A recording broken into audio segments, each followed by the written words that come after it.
Buenas tardes, amigas y amigos, tengan todos y todas, muchas gracias. Gracias mil por acompañarnos, por estar con nosotros al inicio de esta su jornada de cada día, desde su canal Super TV 55, como siempre, de 6 a 7 de la noche. Aquí siempre, hoy martes, ya 8 de febrero. 8 de febrero. Y bueno, casi no hay día, lamentablemente, que uno no tenga que venir aquí a dar un pésame, a una expresión de luto. No hay casi un día. Gente de la comunicación, gente de la vida pública. Hoy nos toca expresar nuestra solidaridad, nuestro pésame a Nuria Piera y sus familiares por la muerte de su hermana, Sonia. Caramba, relativamente joven, Sonia, 63 años. 63 años, hace 40 o 50 años, que era ya casi un anciano, pero ya no, ya no. 63 años ahora es una gente más joven, pero todavía está ahí como el primer guandul. Y lamentablemente una familia corta, porque dame las dos hermanas, que tuvieron, vamos a decir, se criaron con el dolor de ser huérfana. Su padre era un periodista y fue vilmente asesinado en el año 70, cuando eran niñas, huérfana, asesinado en los 12 años del Balaguerato.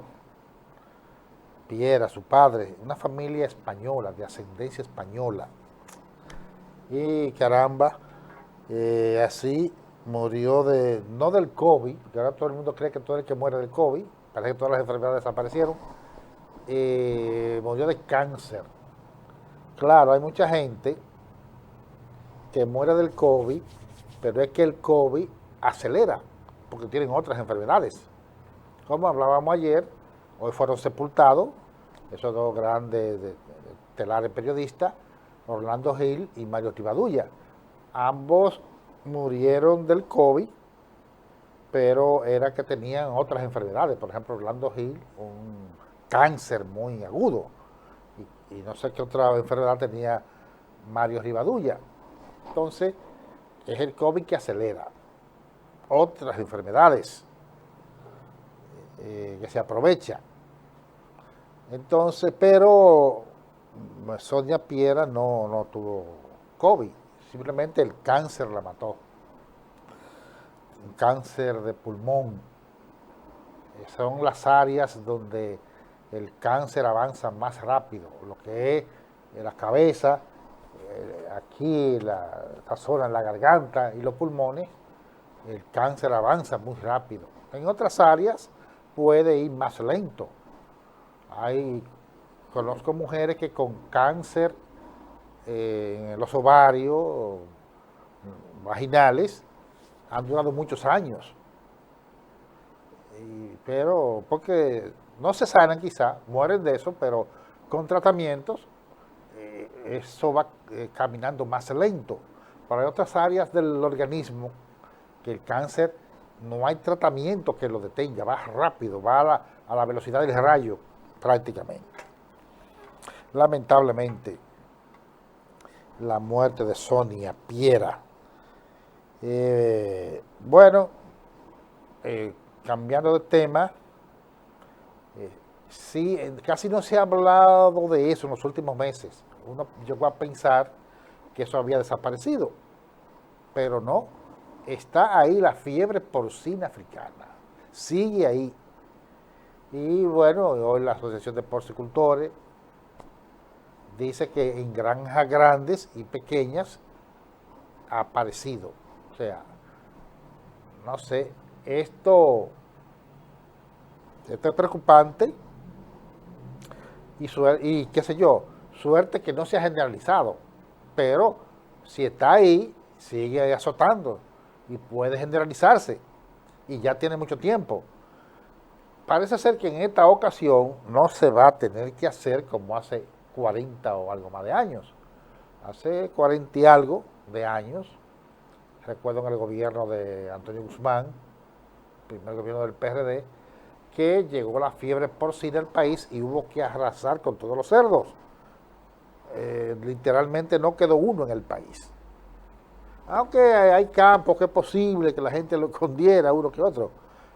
Claro, excepto los cerdos cimarrones, los jabalíes, le llaman. Esos son cerdos que se crían en la montaña, sueltos. Por eso no son el cerdo tradicional, de negocio. Y bueno, esto es preocupante y vamos a ver, las autoridades tienen que emplearse más fuerte, más a fondo, en tomar medidas de controles, de aislamiento y la medida que haya que hacer. Hasta qué nivel haya que controlar la crianza por un tiempo, si hay que hacerlo, lamentablemente hay que hacerlo. No creo que haya que llegar a las medidas de aquella vez, ¿no? Porque bastante ha avanzado en los tiempos, la ciencia, en todos los sentidos.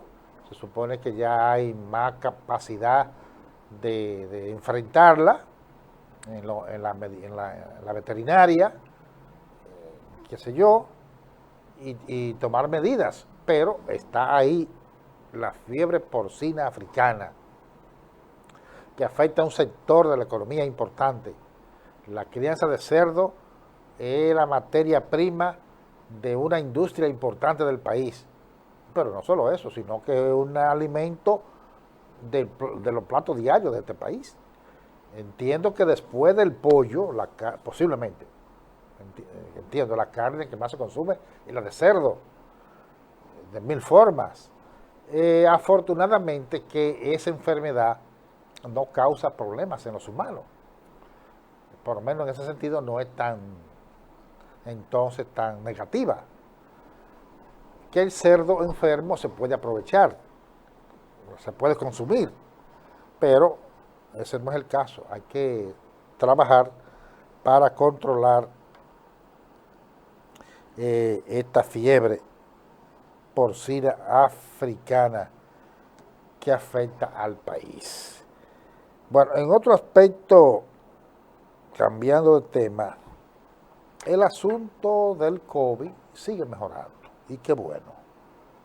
Sigue la tendencia a la baja. Hoy, desde hacía varias semanas, los resultados de las infecciones están por debajo de 1000. Ya eso indica la tendencia que sigue hacia la baja.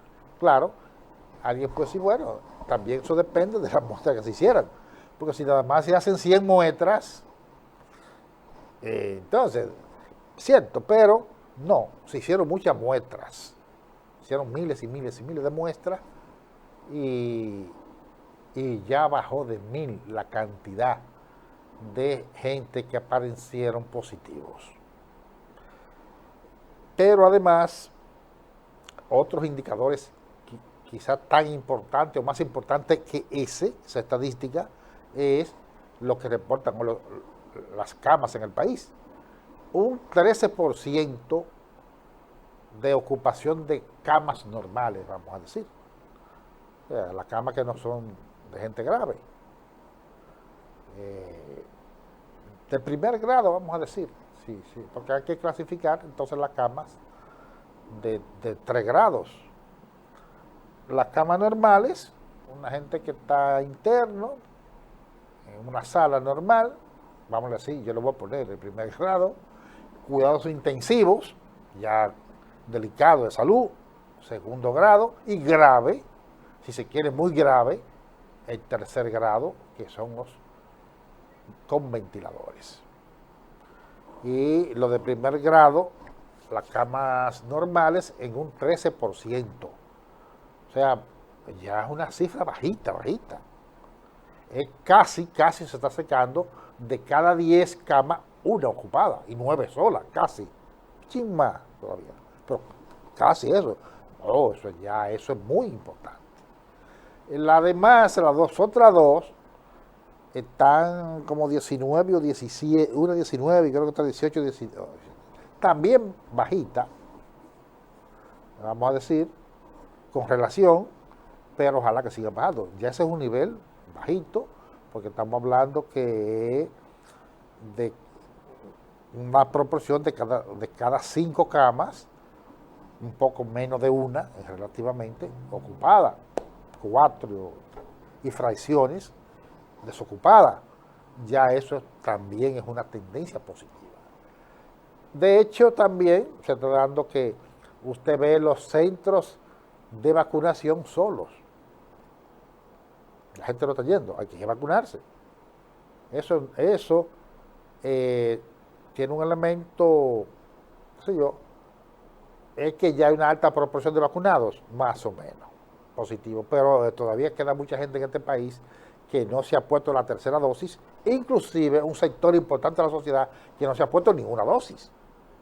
Y un sector que se ha puesto una y le faltan las otras. Entonces, todavía aquí no debemos tener los centros de vacunación desolados, como están apareciendo. También una reducción en la asistencia a las pruebas, hacerse las pruebas.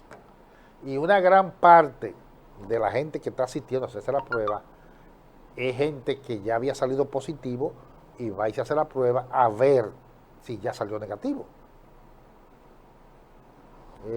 Entonces, son tendencias positivas las que tenemos en relación al COVID-19.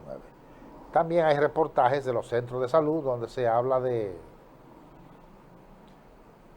que médicos y enfermeras están mucho más desahogados, mucho más descansados, menos estresados y ajetreados. El término también es válido, porque hay menos pacientes, menos requerimientos, menos demanda de atenciones. Eso también es muy positivo, muy positivo. Es decir que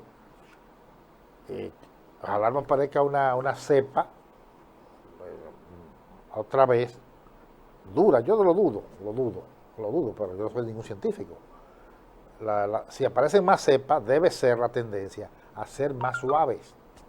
Porque la última cepa que apareció, variante, la Omicron, fue una variante muy contagiosa, muy fácil de transmitir que las otras, pero más benigna, menos letal, con una tendencia a agravar menos el paciente, el contagiado.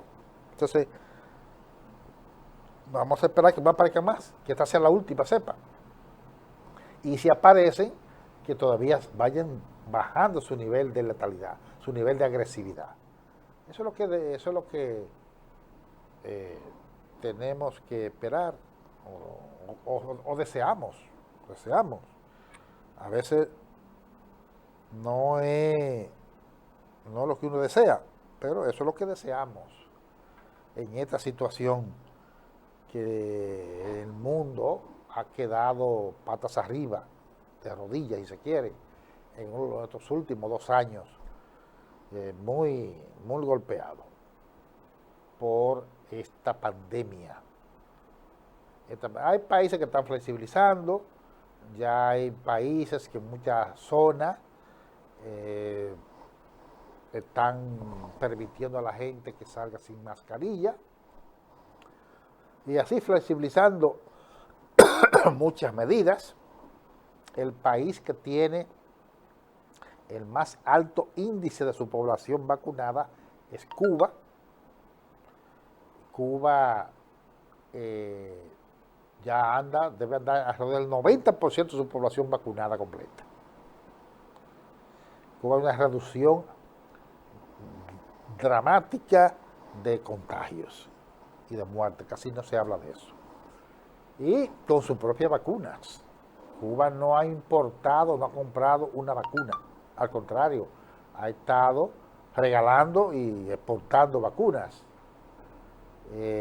los cubanos. Así que en eso otra vez se le lució el hermano país, el hermano pueblo. No importa la agresión, el cerco que tienen. Siento que hay una agrupación artística cubana muy buena, creo que es un dúo, y que tenía una presentación en Canadá. Y los canadienses no le permitieron entrar si no se ponían una de esas vacunas que ellos aceptan en los estándares internacionales. Si se las ponen, nosotros estamos vacunados. Le dijeron, nosotros esa vacuna no la aceptamos, pues no vamos para allá. Y así mismo con ese coraje, con esa dignidad, y ese grupo, ese dúo, esos dos artistas, no. Nosotros iremos a cantar, a actuar, donde nos acepten con nuestra vacuna. No da su brazo a torcer. Le dejaron de venir, de regresar a Cuba con un montón de dólares, no importa. No importa, lo que importa es darse a respetar esa conquista de la ciencia médica cubana, ese aporte a la humanidad. ¿Quiénes son los canadienses para estar cuestionando la calidad de las vacunas cubanas? Entonces así lo dijeron. Iremos a cantar, a actuar artísticamente, donde nos permitan con la vacuna nuestra. Si no, no vamos. Bueno, allá ellos. Qué bueno.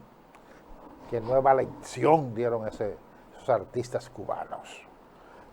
Que tal vez creen que todo el mundo se doblega ante los dólares. No, señor. No, señor. En otro aspecto,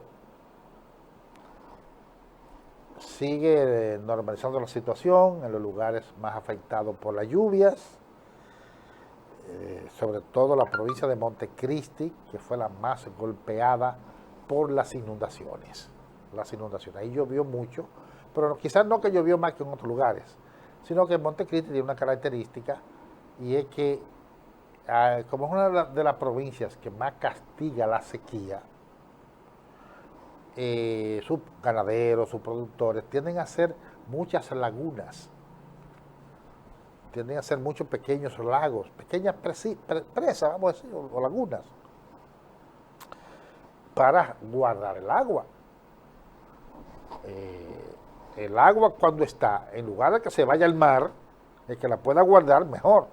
Entonces, vienen situaciones como esta, de torrenciales aguaceros, y muchas veces se desbordan.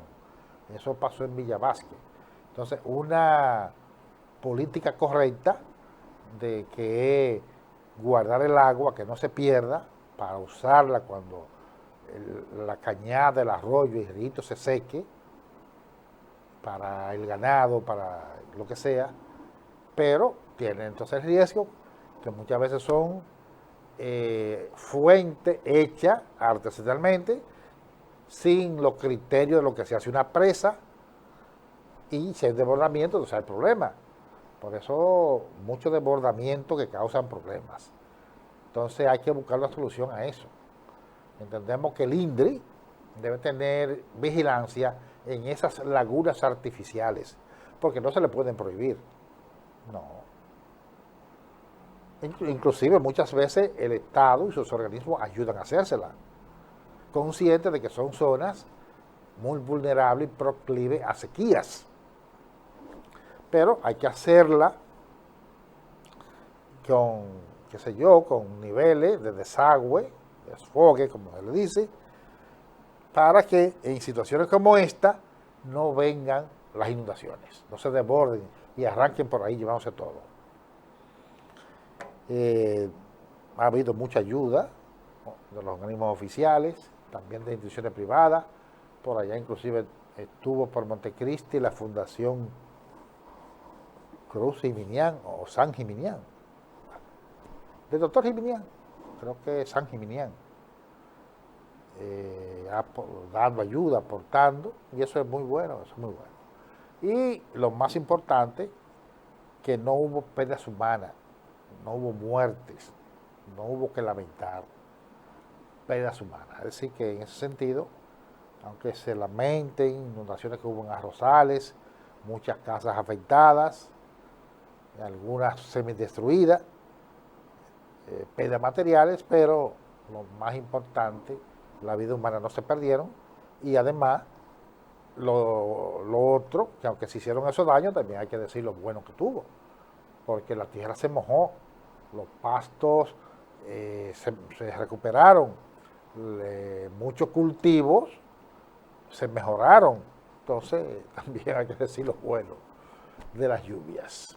Señor director, vamos a nuestro primer contacto con la publicidad. Adelante.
Gracias, muchas gracias, amigas y amigos televidentes, por continuar con nuestro programa de esta tarde, las noticias del día.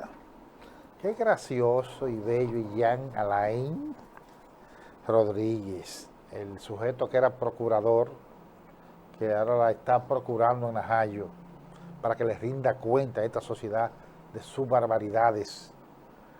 Él pide que lo saquen de los medios, que no lo mencionen será, que lo borren de eso y que le pidan como perdón, excusa. Oiga, solo falta que pida que lo declaren héroe nacional. El día pasado, antes de esta comparecencia a un tribunal, en el proceso de él, sus abogados habían enviado una nota con relación a la victoria que se construyó bajo su gestión y que parece que ahí hubo 1000 barbaridades en unas contratas que se ha mencionado inclusive a Macarulla, el Palacio, el Fuerte del Palacio. y donde se supone que al margen de todas esas barbaridades que se hicieron, es una obra que puede ayudar a mejorar la situación de la Victoria. No se quiere darse bombo que aportó a la mejoría del sistema carcelario, aunque se critica que no se debió construir en ese lugar, que es un pantano y mil cosas más. Pero él ahora está buscando que lo declaren, parece, héroe nacional, el Jean Alain. O sea, su arrogancia y su narcisismo lo lleva a querer coger a esta sociedad como si fuéramos bobos, como si fuéramos estúpidos. Entonces, no, caballero, usted que tiene que explicarle en los tribunales, demostrar que es inocente, cosa que yo dudo que lo pueda demostrar. Y lo más probable es que usted tenga que pasarse unos cuantos años en esas vacaciones tan incómodas donde está. Que eso está mucho más desagradable y mucho más incómodo que su casa, su mansión en casa de campo.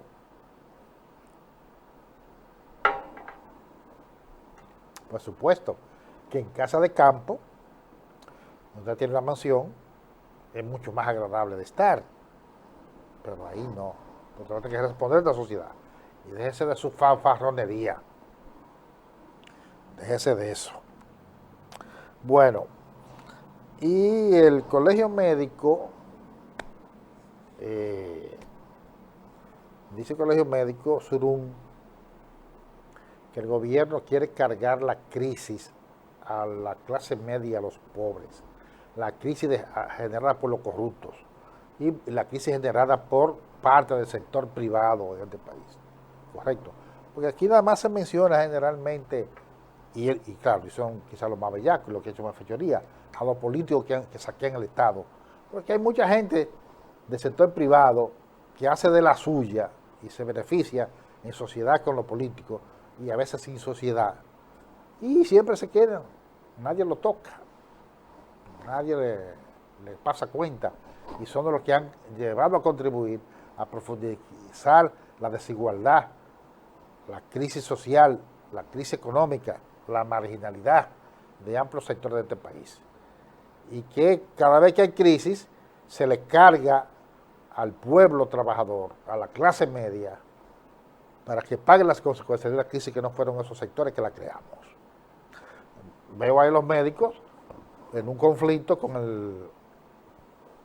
Dirección General de Impuestos Internos, que quiere hacer unas maniobras para cobrarle más, unos cambios en la estructura y los procedimientos de las declaraciones juradas y esas cosas que el colegio médico está, como se dice popularmente, dado al pecado, con razón, para golpear más a ese sector de la clase media, sacarle más, succionarle más sus ingresos. No, los ingresos búsquenlos en la ganancia del capital, en evitar menos evasiones fiscales. Búsquenlos ahí, que ahí que están, y no atacar más a la clase media. Por tanto, ahí yo apoyo al colegio médico.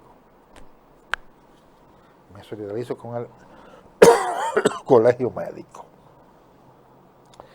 En otro aspecto, cambiando de tema, la Junta Central Electoral ha convocado a los partidos, todos los reconocidos tienen el mismo derecho, grandes y pequeños. Y si hay medianos, que yo no sé si no se puede decir que hay partidos medianos, a discutir, a analizar el proceso de lo que debe ser el departamento esencial, vital, de informática. Yo diría que eso debe ser lo mismo o muy integrado, cercano del centro de cómputos.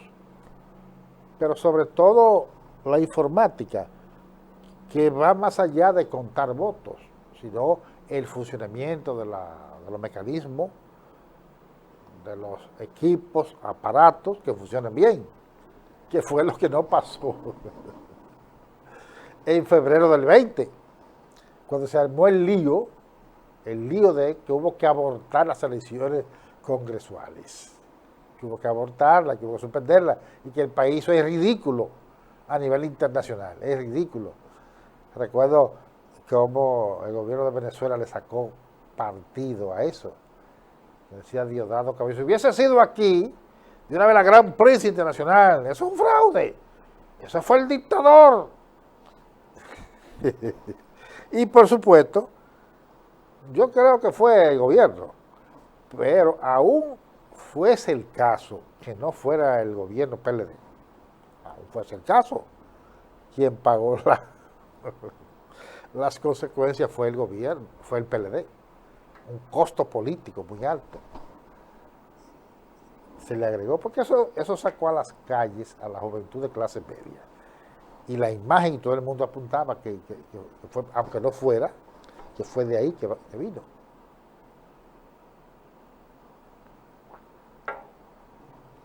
A la juventud de clase media la sacó a las calles.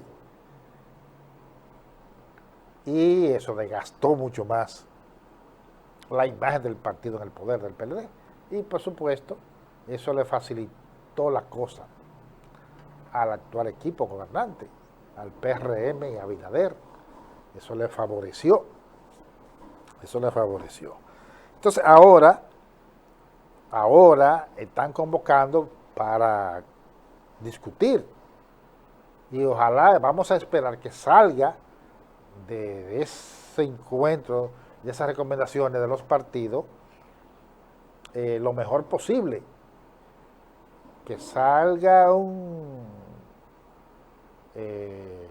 hombres y mujeres, que en este país hay de sobra capaces para manejar esos aparatos, capaces y honestos. O sea, que vayan ahí a hacer un servicio técnico profesional, sin mirar para hacer el trabajo bien. Eso es lo que se espera, bien. Eso es, sin beneficiar a nadie, sin perjudicar a nadie. Eso es lo que hay que hacer. Eso es lo que se espera, para que nos evitemos situaciones parecidas a aquella. Por tanto, vamos a esperar eso, que la Junta tenga un sistema informático, primero de aparatos de alta tecnología, que entenderemos que lo tienen. Han metido todo lo cuanto el mundo en eso. Y el personal capacitado para manejar esos aparatos. Eso es lo que se requiere. Y eso es lo que necesita el país, para que nos evitamos situaciones como aquella, o parecida. Porque ahí no podemos volver, ahí no podemos caer otra vez. Eso sería vergüenza. Como aquel lío de febrero del 20.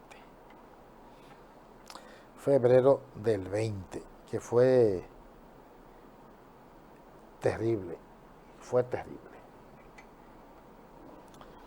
Bueno, en otro aspecto, sigue el problema y era de nunca acabar. Vemos cómo se ha recrudecido el azote a los ganaderos de la frontera, los ganaderos de Dajabón y Santiago Rodríguez. Supongo que mayormente Dajabón, porque Santiago Rodríguez colinda con Dajabón, pero está más lejos de la frontera. Pero también les roban. El que se roba vacas en Santiago Rodríguez tiene que caminar mucho más para llegar a la frontera, pero en Dajabón no. Y era de nunca acabar. Aquí se habla de la frontera sellada, de una mayor vigilancia, de drones, de alta tecnología en todo. Bueno, no vamos a decir que eso es mentira. Si no es tanto, pero es verdad, yo mismo lo he comprobado. Yo y un grupo de periodistas comunicadores de Santiago, hace un tiempo inclusive que volamos en helicóptero por la frontera y en vehículos, y realmente vimos aparatos de alta tecnología y equipo y cosas así. Y bueno, y por la crisis de Haití, que se ha agudizado de allá para acá mucho más, hay mucho más soldados. Pero eso no impide que siga el robo de ganado llevando para Haití. Entonces, ¿cómo es la cosa? Yo siempre he sido opuesto a los muros. Ahora se está construyendo una verja perimetral que es una especie de muro. No es un muro de cemento, pero es un muro, un poco más flexible. La verja perimetral, que son cosas que a mí no me gustan para dividir a las naciones. Pero eh, lo que se ha visto, que creo que son 5 provincias las que hacen frontera. Entonces, la única provincia y zona ganadera es esta, es Dajabón. Por el Día Piña no es zona ganadera, yo no veo que roban ganado. Por Independencia no hay, Jimaní. Por Pedernales no hay. Nadie habla de ganado, ahí no se quiere ganado. Entonces, ¿por qué entonces yo podría aceptar una verja perimetral en Dajabón? Sobre todo por el robo de ganado. En Dajabón y Santiago Rodríguez.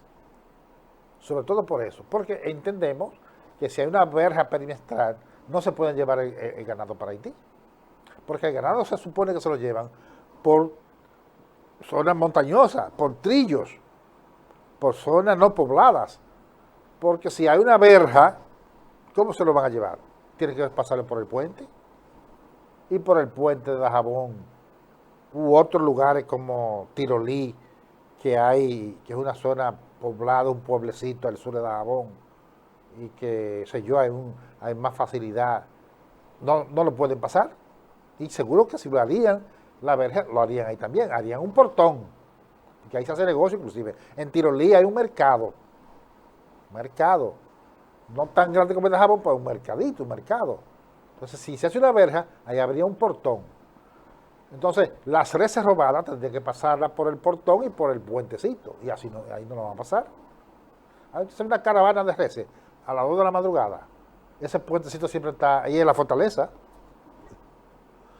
Entonces, sí, se justificaría un poco una verja perimetral. Entonces, ¿por qué los ganaderos, productores de Dajabón, no le piden al presidente, ya que usted está haciendo una verja en la frontera para el sur, comiéncela por aquí? Veo que están reunidos el CEFRON, los militares y los ganaderos de Dajabón. Esa es la de nunca acabar. Bueno, si hacen la verja perimetral, uno diría que eso se va a reducir al mínimo. Bueno, señor director, volvamos a unos mensajes. Adelante.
Gracias, amigas y amigos televidentes, por continuar con nuestro programa de esta tarde, las noticias del día de este martes 8 de febrero. Bueno, tengo una nota aquí que me envían, que le voy a dar algunos párrafos, lo que creo importante. Dice que la dirección de José María Cabral Ibáez salda deuda en su totalidad. Bien. En su historia por primera vez tiene cero deuda y pagan incentivos atrasados de SENASA a colaboradores del centro. Es una nota que lo envía Relaciones Públicas del Hospital José María Cabral Ibáez. La Dirección General de Cabral Ibáez, en su rendición de cuentas del año pasado, como una forma de informar a los usuarios y a las autoridades sanitarias sobre los logros obtenidos en esta gestión. Dice la nota, a la llegada de las autoridades se denunció que una serie de anomalías, entre ellas una deuda de más de 60 millones de pesos, del igual que alrededor de 20 millones de pesos pendientes de pago por concepto de incentivos a SENASA. El doctor Bernardo Hilario Reyes, director de Cabral Ibáez, dijo que en su gestión debe de prevalecer la transparencia ante todo y por ello hoy presentó un informe institucional que abarca saldo de deuda y otros logros en su gestión del más importante centro asistencial de Santiago y la región del Cibao. Bien, muy bien, esa rendición de cuentas y que se hable de que se saldaron la deuda y se están dando los incentivos. Es importante todo en lo que vaya en mejoría del sistema de salud, y el Hospital José María Cabral Ibáez es esencial para el sistema de salud público en Santiago del Cibao, es positivo. Así que esperamos que haya una buena gestión, que siga la buena gestión entonces en el Hospital José María Cabral Ibáez de Santiago. Bueno, en otro aspecto, perdón, la situación de Haití es terrible, terrible.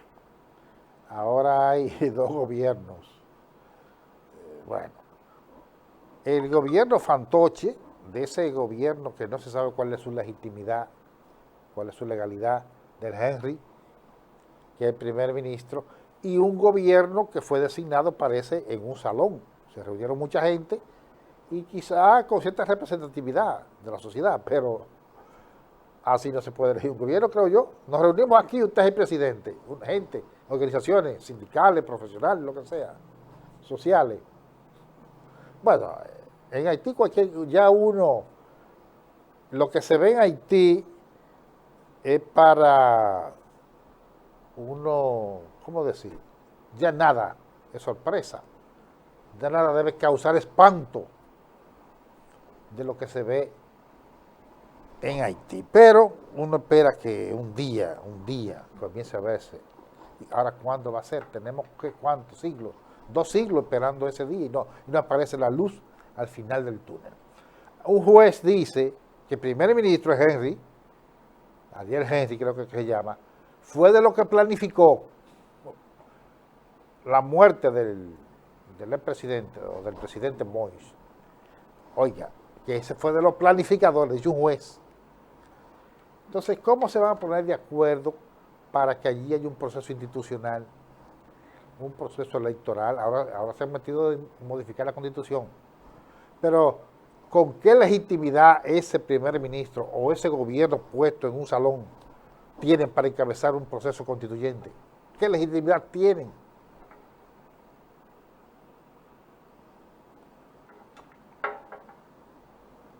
Es algo terrible lo que pasa en Haití. Y bueno, ya hablaba yo ayer del encuentro del presidente de Francia que visitó a Rusia, con la esperanza de que eso pueda desescalar, como habló Macron, una desescalada de la tensión en Ucrania. Él salió de ahí optimista, con buena perspectiva. Como Francia es un país importante, pero quien manda en la OTAN es Estados Unidos, pero Francia es un país importante en la OTAN, y quien enchincha las cosas y quien agita y quien boicotea las soluciones es Estados Unidos. Pero ojalá que Francia pueda incidir, pueda influir, y ojalá que Europa tenga más voz y no sea tan sumisa e incondicional a Estados Unidos. Eso es lo que uno espera, porque para nada le conviene a nadie en este mundo un conflicto en gran escala en Ucrania. Que no sigan provocando a Rusia. Ucrania era federada con Rusia en la Unión Soviética. Y ya le han metido la OTAN a todos los países que eran aliados del Pacto de Varsovia, vecinos de la OTAN. Entonces ya le quieren meter, ya no solo que eran aliados, sino países que eran federados, repúblicas federadas. Ya es demasiado en la frontera meterle el armamento y las tropas enemigas. Rusia tiene razón. Bueno, esa es la situación. Vamos a esperar que la cosa ahí se moderen en el este de Europa. Hemos llegado al final de nuestro programa de este día. Yo les agradezco a ustedes que me hayan acompañado. Les invito para mañana, cuando sean las 6, nos encontremos nuevamente en otro espacio de las noticias del día. Hasta entonces.